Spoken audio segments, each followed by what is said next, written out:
It's such a nice day to have my soul in the overworld. You know, I think it's time to play some Team Fortress 2, actually. You've been chosen. Your soul for infinite power will be in touch. I don't remember adding this Satan guy on Discord. I mean, how is he even messaged? Oh no, we're in hell now. It is time to let loose the flames of hell across that accursed land. Gone is your soul and ability to air blast. Wait, what? But in its place, I have granted you the ability of pure destruction.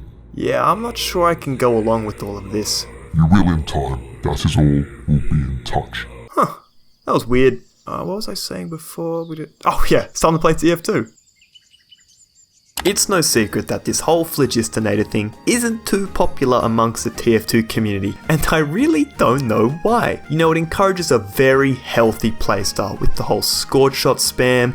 It gives you guaranteed crits, which is really fun to play against, and you don't really need to know how to aim to do a load of damage, so like I can't really put my finger as to why people don't like this weapon. Editing elmaxo here to explain the joke. So if you couldn't tell, I was actually being sarcastic before. I fucking hate this weapon. Now I'm not going to sit here and act like it's broken, because it's definitely not. Trading off Air Blast from Pyro, which is like arguably the strongest tool in his kit, to a skilled player is generally just not a good idea, because it provides an insane amount of utility with things like denying Ubers, reflecting projectiles, and extinguishing allies. But as you can imagine, not all pyros are necessarily skilled in the art of the air blast, so the idea of giving it up in exchange for guaranteed crits once you fill up your funny bar is a pretty enticing trade-off. And let's just say there could have been a slight soul trading incident in which I was forced to start using the flog myself.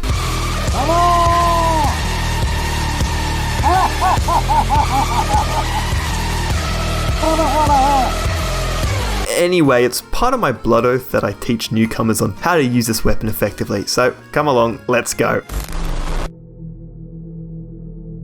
Before we can fully embrace Satan himself and go on a crit rampage, we have to fill up our flog's oomph meter, which increases with the more fire damage we deal. Now, there's a few ways we can go about doing this, but one of the most popular and effective involves one Scorch Shot, aka Satan Jr. Now, this little guy doesn't have the best reputation amongst the TF2 community, as a lot of people think it's a tad annoying to go up against, and that's for two main reasons. Number one, it's really easy to hit from far away, and number two, it does an ungodly amount of afterburn damage. Now let's just have a little think. If our goal is to fill up our oomph meter as fast as possible, and we have a secondary weapon which can deal anywhere between 60 to 75 burn damage at range, do you think it's the right choice to pair with our friend, the Flog? Well, if you answered yes, you'd be absolutely wrong. That's right, baby, we in that gas pasta meta, the most broken weapon to ever grace TF2. It represents sheer power, the damage. It's just too overpowered, like it's actually broken. Of course, it's the score shot, because this thing is just too goddamn safe and easy to use. I mean, the fact it can hit multiple enemies, mini crit burning targets, and even knock people back, like it's just too good not to use with the Flog. Now, to be honest with you, there isn't all that much strategy actually involved with using the scorch shot itself, because it's really easy to get your head around. You pretty much just want to stay a safe distance away from your enemy, turn your brain off, and begin spamming into a choke point to get that funny bar filling up quickly. And once you hit 300 fire damage and hear that oh so satisfying, you can now proceed to Satan's next step to success.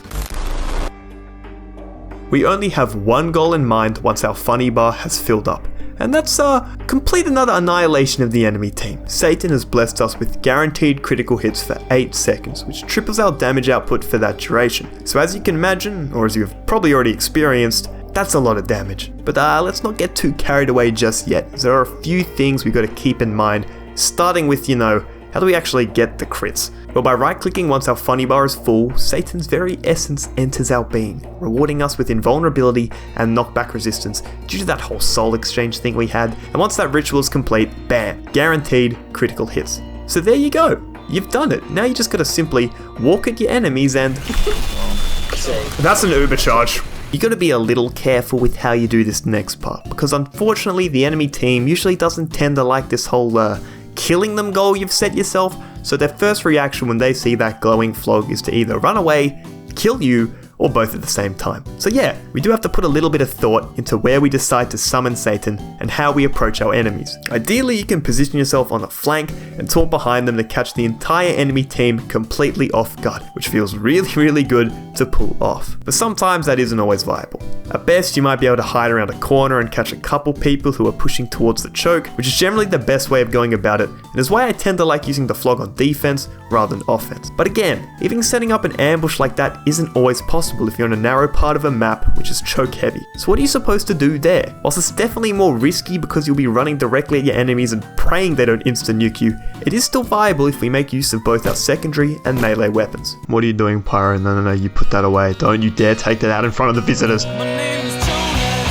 Another one of these benefits of running the Scorch Shot is that the projectile it fires allows you to propel yourself towards the enemy team or to secure a more favourable position on some higher ground, which can be very useful when you're trying to close the gap between yourself and the enemy team. Now on top of that, we can also run something like the Power Jack, which provides you with a flat 15% increase to movement speed, which again really makes getting closer to your enemies much easier. Again, I gotta reiterate this, it's not preferable to be running straight at your enemies, but if you have to, those two items are your best option of minimizing the risk. Now there is also a hidden tactic we can employ when we have to face our enemies head on, and that's, well, starting the ritual as usual, getting our crits, turning the corner, seeing our enemies and realizing, yeah, nah, this isn't going to work. Knowing your limits with the flog is really important because sometimes you just misjudge a scenario and the best thing to do is get on out of there. Don't try to force shit all the time because patience can definitely be more rewarding than overcommitting to a play. But alright, let's say that all goes to plan, you've closed the gap and are ready to inflict hell's wrath on your enemies. To be honest, this part doesn't really need much of a verbal explanation, as I think these clips will probably give you everything you need to know.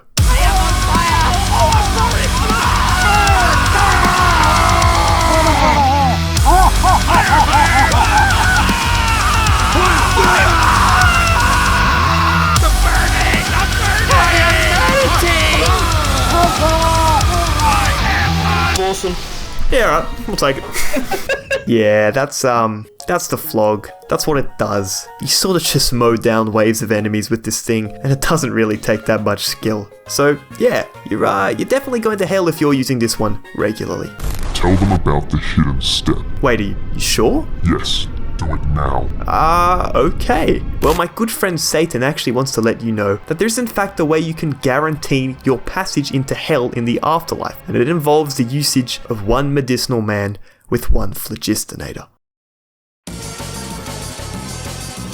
So you know how I told you about how you need to position yourself correctly, play safely with the Scorch Shot, look for strategic flanks, some responsible gaming, right? Yeah, we can actually put all of that in the bin when you have a medic up your ass for an entire game, because he sort of negates any of the downsides this weapon would initially have. You can build your charge faster by playing more aggressively with a constant overheal, you don't need to spend any time thinking about where to position your taunt, and most importantly, you don't need to spare a thought about the whole, is walking straight into the enemy team right now going to get me killed? Because oh wait, no, you're uber charged. This combo is seriously toxic in a casual setting, as it can stomp entire teams with just one coordinated uber and flog combo. The only thing that can really prevent it is an uber from the enemy, but aside from that, there's Pyro's air blast or people trying to use rockets and stickies to slow it down, but ultimately, heads will roll. Well, I guess heads will burn, because the flog uses flames, you're not really cutting off a head. Anyway, this strategy really doesn't deserve any more of your time because it is the ultimate pub stomper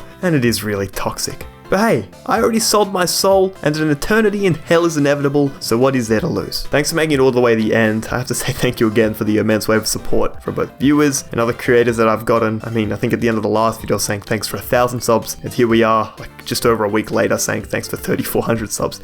It's been crazy. I'm also featuring some of the fan art right now, which was made by members of my Discord, which you should definitely join. And seeing shit like this is nuts, so a big thanks to Nanbao, Nanbu, Nanbao, and Bapre. Sorry if I slaughtered your names. Thanks again, and hopefully I'll see you in the next one.